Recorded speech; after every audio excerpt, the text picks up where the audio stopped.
It shouldn't have been that easy, but it was. Almost too easy, in fact. If she knew it would be so easy, she might have done it much earlier. She wondered why she waited so long to try.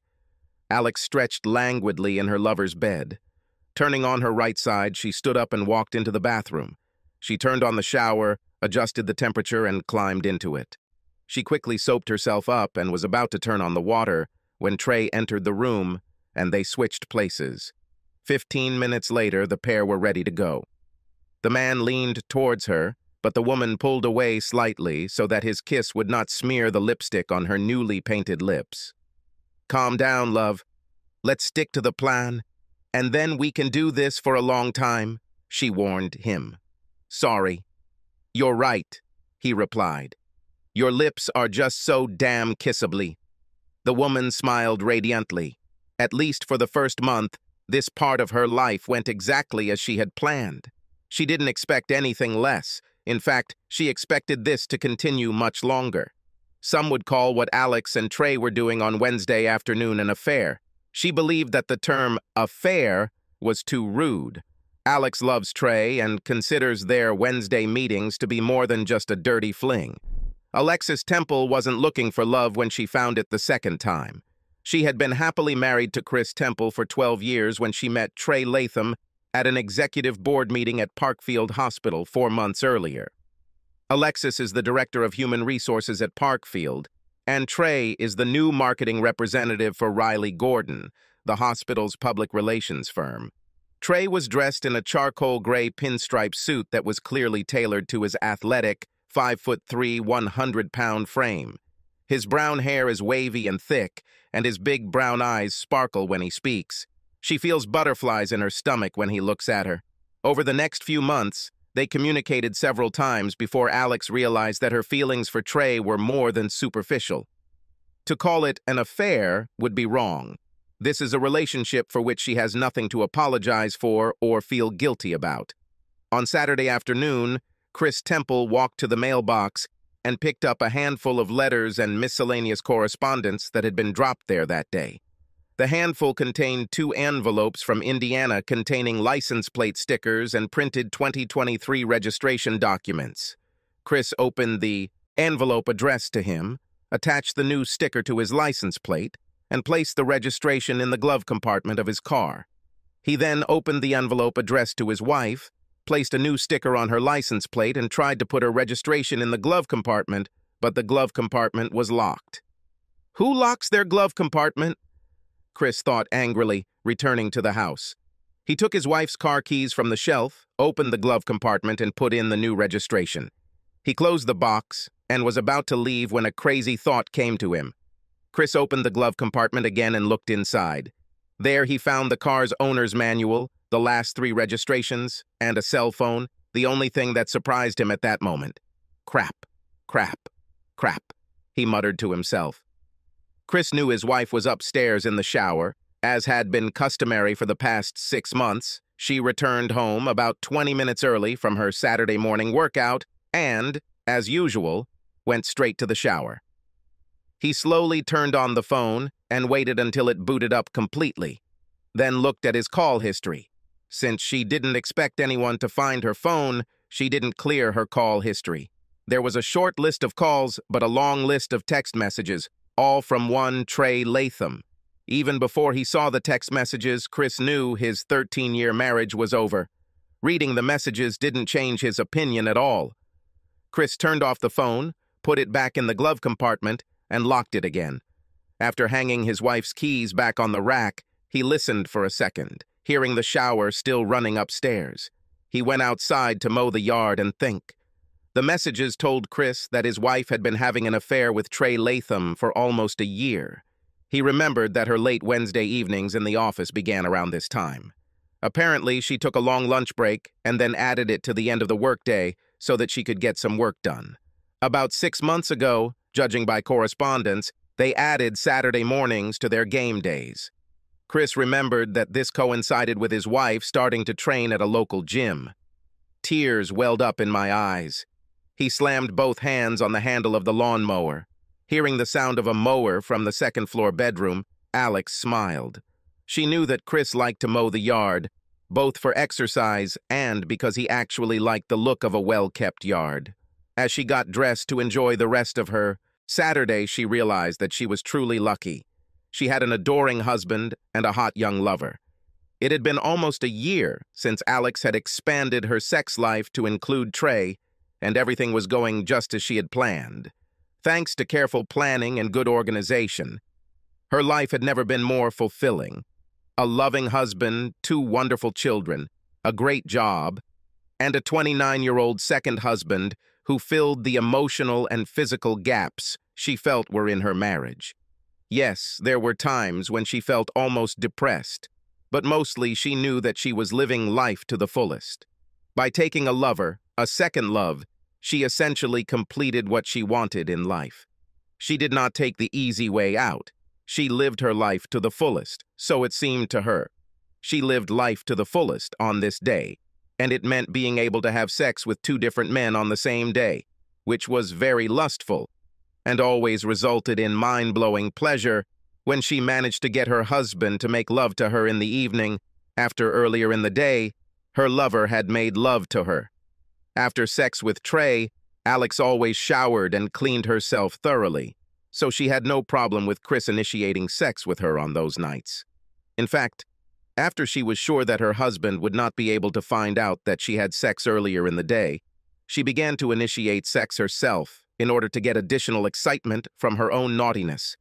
Alex and Trey's relationship was actually love, and not just lust. The young man was warm and intelligent. His interests were different from those of her husband, which, in her opinion, made her life more fulfilling. Trey knew from the beginning that she was married and loved her husband, but she had more than enough love to include Trey in her heart. As for sex, Trey is 13 years younger than her husband and more strong-willed both personally and physically. He has abs and about 14 kilograms of additional defined muscles on his body. Sex with each of them was also different. With Chris, they usually made slow, passionate love, but with Trey, the sex was rougher and more physically intense. That Saturday, Alex didn't get to have sex with the 2 men because Chris sneaked out that evening, using the excuse of being tired. She had to admit that he looked a little out of place as he walked into the house after mowing. In fact, Chris was glad that he didn't throw up when she tried to start something. As he lay facing Alex, he thought about how many times his wife had slipped him careless seconds. Chris was the vice president of finance for a mid-sized tool and die manufacturing company. Every morning, he arrived at work at 7 o'clock, refilled his Keurig coffee maker, and rummaged through his email inbox. The plant officially began work at 8 o'clock. At 8:15, he walked into the office of production manager Bob Casey, a friend who had divorced his wife of 15 years, 5 years earlier. "Do you have a few minutes for something personal, Bob?" he asked, and when Bob nodded, Chris walked in and closed the door behind him. This can't be good, Bob decided. 5 minutes later, Bob had the whole story from Chris and was on the phone with his divorce lawyer, who was an old college friend of his. Bob's friend hosted Chris that same day, unscheduled. Alex was shocked when she was handed divorce papers at the hospital the following Wednesday after returning from her date with Trey. Little did she know that her husband was unhappy in their marriage. She completely failed to notice the irony of how timely the documents were handed to her. While she was trying to piece everything together, it didn't even occur to her that Chris had found out about her relationship with Trey. As soon as she calmed down enough, Alex called her husband. "Why? Why?" she asked through tears. "What did I do wrong?" "Seriously? Are you still asking? You've been having an affair for about a year now, and you still can't understand why I'm divorcing you?" Alex was stunned for the second time in a matter of minutes. She continued to sob, but she had no words for Chris, so he ended the call. As Chris expected, Alex was waiting for him at the house when he returned, rather than staying late at work as usual.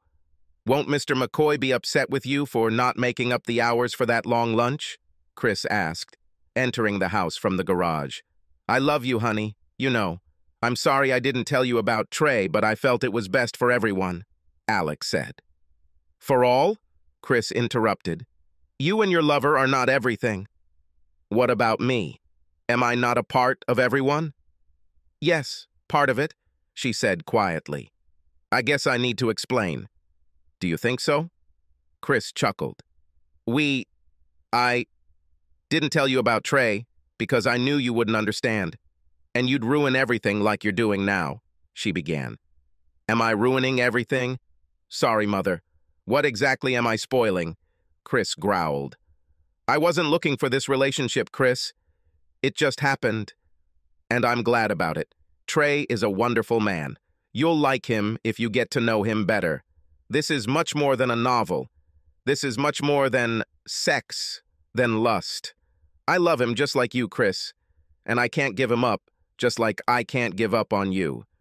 But we are married. You can't love two men at the same time, Chris objected. No, I can. Marriage does not mean that it is possible to automatically turn off your emotions, turn off love. You are my first love. He is my second. I am capable of loving several men at the same time. It's not a question of one or the other, Alex said. Trey understands that I already have a full life. He is ready to be satisfied with the little time I have for him. You and the family get the lion's share of my time, as it should be. I didn't take anything away from you and the children. I just added something for myself, besides you and the children. Trey is not your husband. He is an interventionist. He should be grateful for any time he gets from you. But I am your husband, and you have 2 children. All this time should be given to us, Chris said. I love my life as it is now, and I don't want to change anything. I need you all, Alex said. I don't want to get a divorce.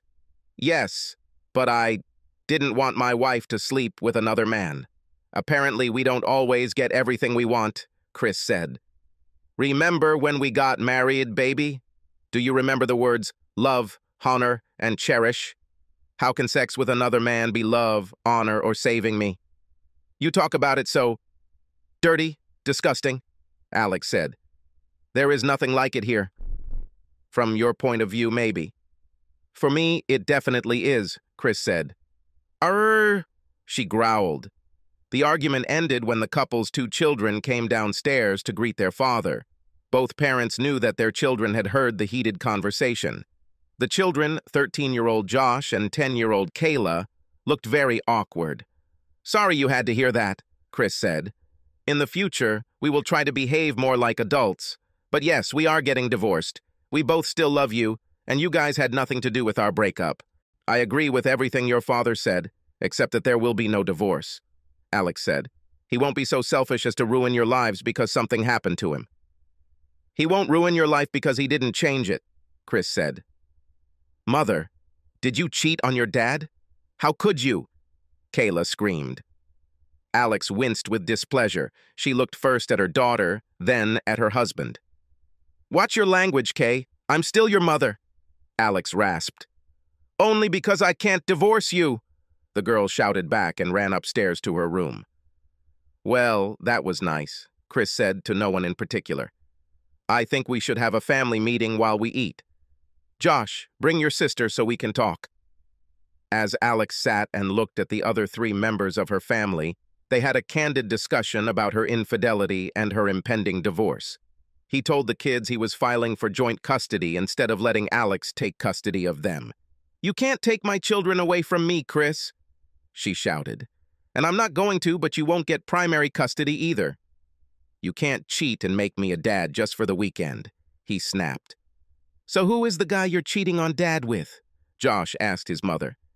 This is hardly appropriate, young man, Alex began. I think it's very appropriate, Chris interjected. The children are old enough to hear the truth no matter what you want. Chris took a few minutes to tell the kids everything he had learned about Trey Latham over the past week. Alex was surprised at how much her husband knew about her lover. He had already become a habit of surprising her, and he did not hesitate to tell his children about what he had learned. Alex spent most of this part of the conversation looking at her plate. There will be no divorce, children. I just need to get your father to see things the right way, Alex said, picking up the empty plate and glass and walking into the kitchen. Both kids looked at Chris, who shrugged. They both knew their father well enough to know that he was not the kind of man who would put up with a cheating wife. After finishing dinner, the kids headed straight to their rooms, but not before Josh said, "We're here if you need us, Dad. We'll talk, but we don't want to get in the way of stray bullets, if you know what I mean." "Thanks, guys." "I appreciate it," Chris replied. After dinner, the family usually gathered in the family room to watch a movie or a few TV shows, unless the children were busy doing homework. Alex was sitting in the living room, ostensibly reading a book, when Chris went into the family room to watch Jeopardy! He smiled to himself as he sat down at the table, knowing that Alex hadn't read a book in months. Sitting in the living room, Alex fought back tears as she thought, and occasionally turned the page of her book to make it look like she was reading. 6 hours ago, she thought she had an ideal life. Now she knew that her marriage was hanging by a thread, and her perfect life would go downhill if she couldn't get her husband to understand what she wanted, what she needed. Chris portrayed her relationship with Trey as vulgar, almost base, although in reality, everything is not at all like that, according to Alex. Her husband is a good man, maybe even a wonderful one, but he is not without flaws, weaknesses, if you will. Trey's arrival in her life filled those gaps, and their sex was an expression of their love, not the gratification of lust. Well, mostly, she had to admit. She hid her relationship with Trey from Chris because she knew her husband would never allow it, but now that he found out, the relationship looked wrong. Alex believed that she had thought of all the details to keep her relationship with Trey a secret. She had provided for all the little things, including the fact that their sex life remained almost the same as before. Trey arrived without increasing or decreasing the number or intensity of their lovemaking. She racked her brains trying to understand how her ignorant husband suddenly guessed about this. Until a few hours ago, Alex considered herself the smarter wife, including because she managed to hide her relationship with Trey for almost a whole year. She had to admit that the first time Chris enjoyed her body, hours after Trey's, made her feel superior. Trey seemed quite happy with the state of his relationship with Alex. Although she is 13 years older than him, she has the body of a much younger woman, a beautiful face, and is smart and sociable. He was surprised at how quickly he managed to get this seemingly happily married woman into bed. She made it clear that she was interested in more than just mattress gymnastics, although she did not seek to replace her husband. This more than suited Trey, who enjoyed the freedom of being a bachelor. The only request Trey made of her was to add a second day to their weekly dates. At first, Alex refused, but after a month, she enthusiastically agreed, and so began Alex's Saturday classes. Trey tried to pretend to sympathize with Alex's situation when they met for lunch at a restaurant located away from the house where they sometimes met to eat. She called the young man to arrange a meeting shortly after arriving at her office. "Honestly, Alex, if you get divorced, it will give us more time to communicate. That's not too bad for me," Trey said, taking a bite of his sandwich. "But I know that you don't want a divorce. Are we really going to have to separate? I hope no. I hope I can make him see things my way," Alex said. "He's always been reasonable, and I know he still loves me. So if I can appeal to his sense of justice..." "If I had a choice, I wouldn't give up any part of you," Trey interjected. "Why should your husband?" "Because he loves me, and I just need to make him understand that maintaining the status quo makes me happy and doesn't affect our love for each other," she said. "But until I can convince him, I think we need to calm down a little. It would only hurt the matter if I looked like I was rubbing his face in it." Chris wasn't surprised when Alex didn't show up for her workout on Saturday morning. He knew she was smart enough to step back, at least visually, from her relationship with Trey. Still, he just had to poke the bear to gauge her reaction. "At this point, you might as well go to your lover, baby. I've already filed for divorce and I'm not going to change my mind," Chris said as he and Alex sat in the family room while their children were outside. "Just because you applied doesn't mean you can't change your mind, honey," she said. "Do you love me, Chris? What about children? More or less than me?" she asked quickly. Alex caught him off guard. She could see the wheels turning in his head, trying to find the right answer. "I love you all equally, but in different ways. You know it." "What do you mean?" Chris asked. to the fact that people can love many people on different levels, different and the same at the same time, she said. I love you, the children, and Trey, everyone equally, and at the same time in different ways. I can't stop loving any of you. I love you, Chris, and I need you. You are my husband, and as the father of my children, you can have me most of the time. But I also love Trey. In a different way, and at the same time just like you. But since he is not a member of our family, he has to be content with less of my time. Although he would have liked more, he accepted the role. If you loved me as much as you always say you do, you would graciously accept your dominant role and be happy, for both you and me. But you stubbornly ignore the obvious, Al, Chris said. Trey is not part of our family, so he cannot be loved to the same degree as the children and I, and should not be given a minority role in this family structure. Family is what we say, Alex said. I want to include it in ours. I am a good wife and mother. Of course, you can give me this little bit if you love me as much as you say. Of course I can't. I will not allow you to leave our family to take a lover. And for your information, I don't love you as much as I did 2 weeks ago.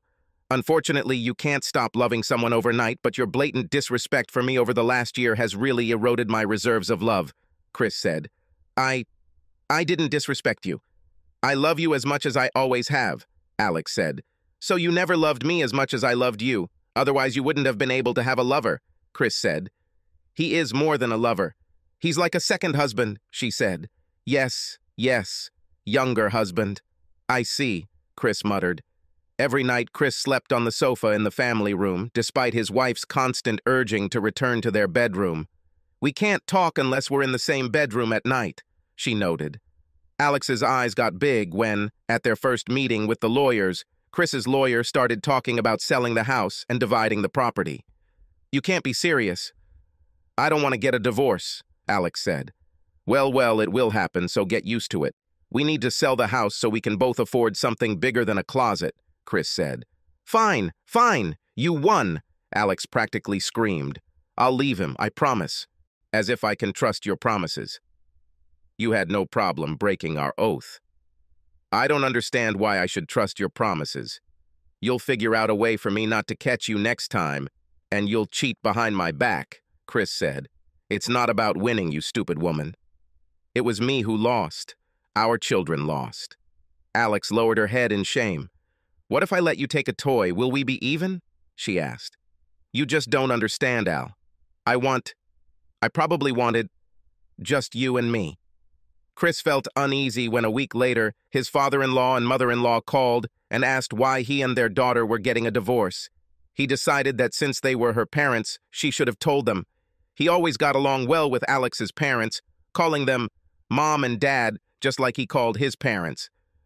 I'm really sorry, guys, he said sadly. I didn't call because I thought Alex would tell you. You know what they say when you assume.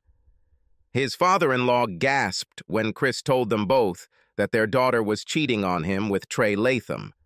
Are you sure, son? That doesn't look like my girl, George Taylor said breathlessly. Well, it's not really treason, George. She loves them both. And she doesn't want to get a divorce, said Velma Taylor. Two mouths opened wide in shock, a mile apart. What the hell is going on here, Velma? George barked. What do you know about this? He's a good guy, George. You'd like him. She doesn't cheat? She loves them both, Velma said. What nonsense are you talking about, Velma? Explain everything quickly and clearly, otherwise there will be a second divorce, said George. Chris's mother-in-law apparently knew about Alex's infidelity, but continued to insist that it was not cheating because her daughter loved both men. This is not cheating, but polyamory, Velma said confidently. Well, if this is polyamory, then why don't I have anyone on my side? And why do I seem to be the only one who hasn't been told about these plans? Well, apparently me and Dad, Chris said. She cheated on Chris, and you remained silent? I owe you some, Vel, George said. Sorry, son. He's a good guy, George. You'll see that when you meet him, Velma said. Will you meet? I don't want to meet my daughter's boyfriend. He wouldn't have sex with a married woman if he was such a nice guy, George said. Thank you for your understanding, Dad, Chris said. Trey held back his personal celebration of the end of his divorce from Alex, trying to look concerned, but in reality he wanted to jump and scream. After a year in which he sought to spend more time with his mistress, he was going to get his wish every 2 weeks, since Alex and Chris would be getting their babies for a week each. Alex tried her best to avoid seeing Trey the first week Chris had the kids, but after crying for a week, she practically begged to spend a week with Trey the next time Chris was with the kids. That first Monday, when Alex stayed overnight, Trey made dinner and dessert for the first time since they had been together. Trey placed an order at his favorite Italian restaurant, and everything was ready when Alex walked in on him after work. Wow. Candles and everything else. Very kind, Trey. A girl can get used to this kind of treatment, Alex said. Trey played Alex's favorite music, classical, on the stereo throughout dinner. She smiled broadly at the young man, noting to herself that her now ex-husband only liked classic rock. She smiled even wider when, after finishing the meal, he lifted her to her feet and spun her around in a slow dance to several songs. They cleaned themselves up and retired to Trey's bedroom, where they spent the rest of the night having sex, first gentle and then more energetic. Alex was sure that the evening gymnastics in the bedroom was one of the best in her life. Maybe divorce won't be so bad after all, she thought to herself. Trey was delighted when he woke up this morning hugging Alex. 20 minutes and one change of position later, they lay face to face, breathing heavily from exertion. Damn it, I'll be late if I don't hurry up, Alex said. Well, let's save time by taking a shower together, Trey suggested, raising his eyebrows. It definitely won't save time, Alex replied. You will stay here until I finish. I promise to be quick. Friday night was the first time they were together at a restaurant in public. Alex was wearing a sexy short red dress that she bought especially for the occasion. Damn, woman, you're gorgeous, Trey said. She knew she looked sexy, and she and Trey made an attractive couple. Several times during the evening, she saw men staring at her. Alex was physically tired when she left Trey's house late Sunday night to pick up the kids from Chris's house. She and Trey had sex late into the night on Friday night, 4 times on Saturday, and 2 more times on Sunday. Having a 29-year-old full-time partner was physically more challenging than Alex was used to. A month later, Alex trudged back to the car to pick up her children. As had already become customary, she was quite satisfied sexually, but on the way home she felt that she was missing something. It seemed that the more time she spent with Trey, the more their relationship developed sexually and eroded emotionally. She rubbed her right wrist, reminding herself of the scratch she received when Trey handcuffed her to the headboard, a new experience for her. Admittedly, the pleasure in handcuffs was thunderous, but at the same time she felt somewhat devalued, realizing that Trey had forced her into submission. When Trey pulled out the handcuffs, she expressed reluctance, but he quickly got over it. After which she lay down separately from the young man, noting to herself that Chris had never made her feel like anything other than an equal partner in bed. She mentally brushed it aside, deciding that it was most likely just a generational difference between her ex-husband and her lover. Despite the fact that the children knew about Trey, during the weeks when she had children, Alex only interacted with him a couple of times a week, and always during work hours. She has not yet introduced her second love to the children. On Wednesday, when Alex called, Trey did not answer the phone or return calls. When he didn't call at noon on Thursday, she became worried and called him on his work phone. The Riley Gordon receptionist wasn't too eager to talk about Trey's whereabouts until Alex admitted that she was Trey's girlfriend and couldn't contact him. He's been in the hospital since Tuesday evening, said the girl on the other end of the phone. Apparently, he got into some kind of fight near his favorite sports bar and was very badly injured. Perhaps that's why you couldn't reach him. The receptionist gave Alex the necessary information, and a few minutes later she was on her way to the hospital. 15 minutes later, she was looking at Trey's beaten face. Why didn't you call me? I found out about this 2 days later from your administrator, Alex said. Due to his injuries, Alex couldn't decipher the look in Trey's eyes. He had a broken nose, 2 black eyes, and, she discovered, 2 broken ribs and bruised testicles. "Because your ex-husband did this to me." "I know that," Trey muttered.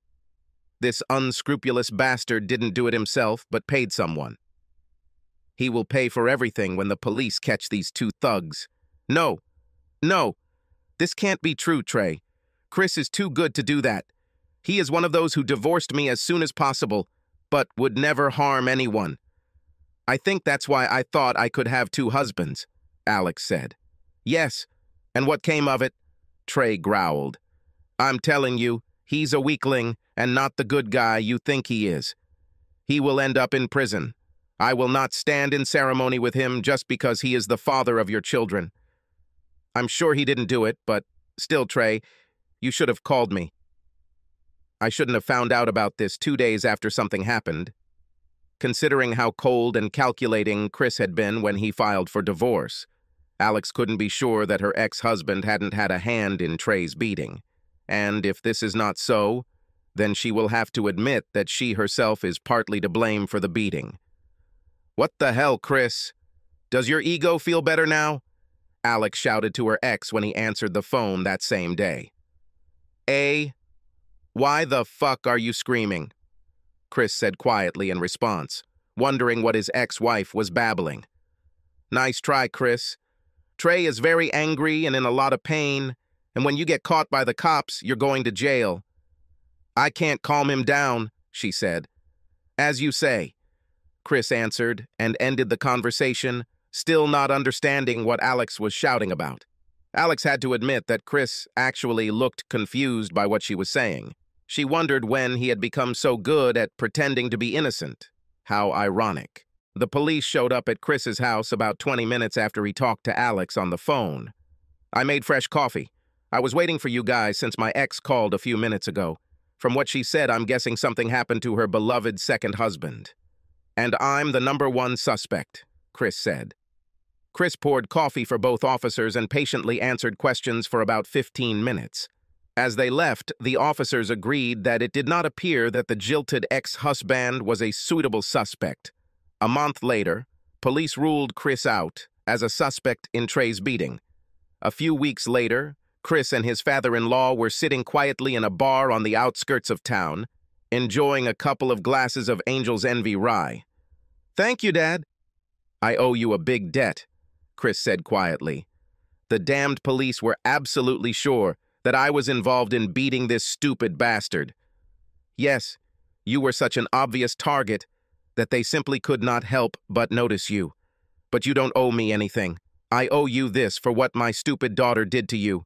You were a good husband and a great father to my grandchildren," said George Taylor. "I'll tell you what. From now on, you will have to buy drinks. I can get used to this expensive booze." They both clinked glasses and took a sip of the amber liquid. 2 months after Trey's attack, Alex had not had sex for so long that she could hardly stand it. She had met another young man for whom she had developed feelings, and although it was not love, she needed physical intimacy. From having 2 husbands providing intimacy just a few months ago to having had no intimacy for 2 months, Alex was desperate. She thought about bringing it up with Trey, but their relationship wasn't as close as it had been before the attack, and since he didn't mind being the other man in a polyamorous relationship when she was married to Chris, he should be fine being the first man in such a relationship. For her own peace of mind, she decided that, if necessary, she would ask for forgiveness later, but would not be the first to seek permission. Delmont Lafleur was almost as big as Trey, 5'9", 98 kilograms, and he looked maybe a little better, although not quite as rugged. He grew up in New Orleans and had a mixture of Cajun and old-fashioned Southern accent. He is 25 years old, more polite, but less arrogant than Trey. He works as a junior manager at a local firm, and from the moment Alex met him in line at the local Starbucks a few months ago, she wondered if he could replace her ex-husband in the new polyamorous trio. I decided it was time to find out. By the time Trey was physically able to have sex again, Delmon had firmly occupied his former role as Alex's second husband. Alex saw her second boyfriend twice a week in the weeks when she had children who were old enough to take care of themselves for the few hours she was away from home on Wednesday evenings and Saturday mornings, like she did when she was married. Just as importantly, Trey didn't need to know any more about Delmon than Chris needed to know about Trey, Alex noted. The only time Chris and Alex's lives intersected was when the parents handed their children over to each other as part of a custody agreement and at certain school events. Chris was cordial with Alex when they interacted, while Alex constantly tried to win her ex-husband's affections.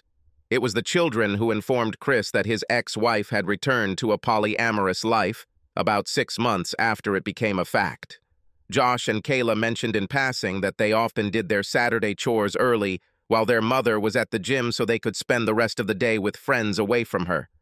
"Hey, she's still your mother no matter what she did to me. Be respectful and helpful," Chris said. "It's not just what she did to you, Dad." "She destroyed our family," Josh said categorically. Chris had to admit that his son's assessment of the situation was correct, but what made him raise his eyebrows in thought was the information that his ex was again telling the children that she went to the gym on Saturday mornings. Chris never told the children exactly when their mother cheated on him, and as children, they themselves never asked about it. Chris put this information off until next week, when Alex had the kids. He borrowed a friend's car and parked a block from Alex's house with 2 Dunkin' Donuts and a cup of coffee.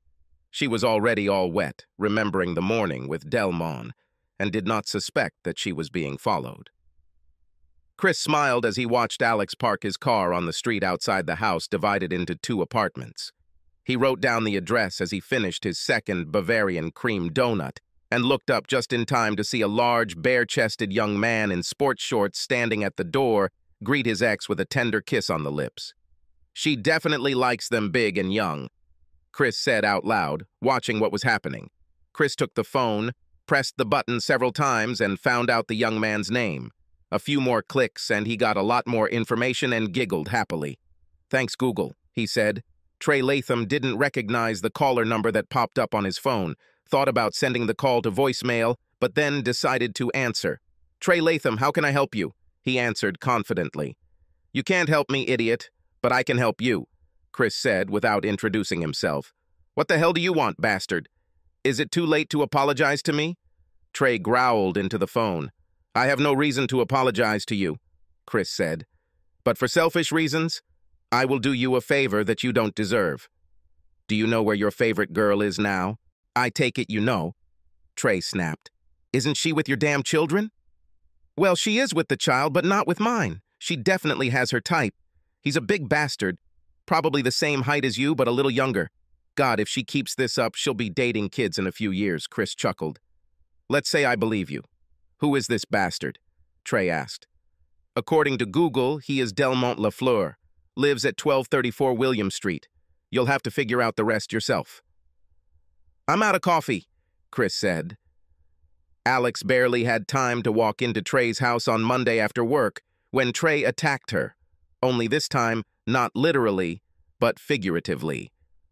"What the hell, Alex?" Trey shouted. "How long has this been going on? I already told you that I will never share with you." "A little hypocritical of you, don't you think?" The woman grinned in response. "It was normal for you to interfere in my marriage with my husband, but now that you have become my number one, you don't want anyone to interfere in your marriage. We've been together for several months now. It started when you were incapacitated. I have feelings for him, just like I do for you. If your husband, the one who was actually married to you, left you because of this, then why do you think that I will stay with you because of such disrespect?" Trey asked. "You are, of course, a great ass, Alex, but it won't be difficult for me to replace you." "But you love me." "You said you love me," the woman squealed. "Apparently not enough," he replied. Alex's stomach churned when she received a call from the county medical center the next day. Alex was embarrassed when she had to tell the nurse on the other end of the line the names of both of her lovers, as required by law. "Are you sure there were no others?" the nurse asked again, perhaps too smugly. I don't Alex started. But then I realized how it must seem to a nurse who was just doing her job. No, no one else. The next day, Trey was on the phone with Chris Temple, ostensibly to return a favor Chris had done for him weeks earlier. Hey, buddy, just thought you should know, in case you need to get checked by the doctor too, but I tested positive for gonorrhea. Alex is my only woman, so I know it's from her. You don't have fun with her from time to time, do you? Trey said. In no case, Chris said with contempt in his voice. Although this does not surprise me. After 8 years of single life, Chris was sure that he would never marry again. This suited him quite well, and he did not look for a partner. After a regular Friday workout at the local YMCA, he stopped at a machine to drink Gatorade. The woman standing in front of him at the machine apparently did not understand that he was waiting, because she stood as if she had the whole day. Finally, he cleared his throat, causing the woman to jump in surprise and turn to him. Taking a quick look at her from head to toe, Chris saw that she was Asian, with long black hair tied in a ponytail. She was wearing what he considered cute workout clothes, a tight burgundy top and matching yoga pants. He believed that very few women looked good in yoga pants, but this woman was one of the few. He muttered pathetically. The woman smiled brightly at him, her large brown eyes reflecting a smile on her lips. Wow, great opening line, trickster. You obviously bought this bestseller, How to Court Girls for Dummies, the woman snorted. Chris stumbled back and raised both hands in surrender. The last thing he expected was verbal abuse from a 40-year-old soccer mom. Kidding. I was joking, she apologized, realizing that Chris wasn't really trying to pick on her. It always seems to happen here, by this machine. It was around this time that reality hit Chris's brain. He loved to joke with a pretty woman as much as other men. Gotcha, he said. With smart women, playing the stupid guy always works. You girls just can't resist rubbing a guy's nose in, he said. She smiled slyly. Yes. Okay. Let's say I believe it, she laughed. I'm Jade, and you, Chris Temple. And I would really appreciate it if you made your choice because I really need some Gatorade, he said with a big smile. A year later, they married in a small ceremony. Chris admired her sharp mind and quick tongue as well as her toned body. He learned that she was 51 years old, not 40, as he had originally assumed, and that she had divorced her cheating husband about 10 years ago. She completely shared Chris's views. I don't share my man ever. Is it clear? Jade said as they exchanged their stories. And I will never act with you according to the principle of two loves. You are my one and only love, and it should work both ways. Subscribe to our channel so that your second chaff doesn't cheat on you, and go ahead and listen to the next story, because this story is nothing compared to the next one. If you're under 18, don't even think about listening to the next one.